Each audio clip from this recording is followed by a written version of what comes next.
Cosatu welcomes President Cyril Ramaphosa's signing of the Political Party Funding Act into law.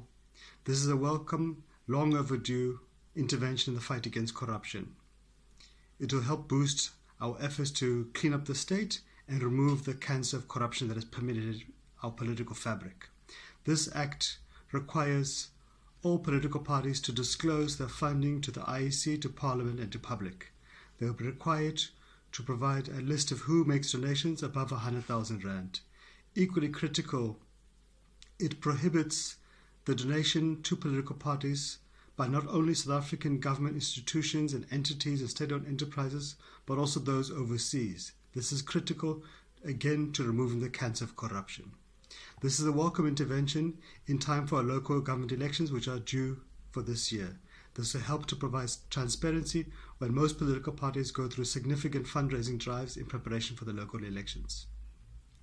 Having said this, we also hope that those politicians, not only in the ANC, but in other political parties in Parliament, will stop any efforts to remove these progressive clauses from the Act and to undermine it. The IEC and government needs to make sure that this Act is implemented in full and to hold those accountable for transgressions, including putting in place the necessary criminal sanctions.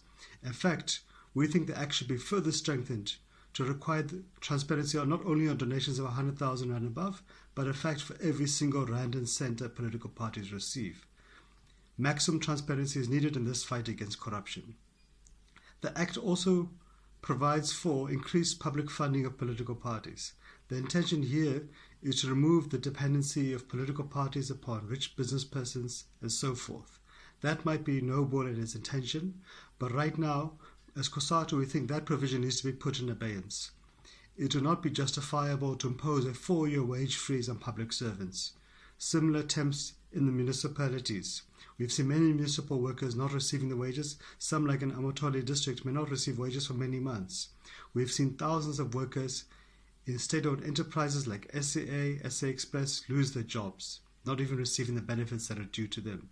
In that context, it will be impossible to support increasing the levels of political funding to political parties when these are the very persons who have rendered the state incapacitated, have collapsed SOEs, and have brought this fiscal crisis upon workers. So, just like workers must suffer, we also expect to see political parties show restraint and tighten their belt.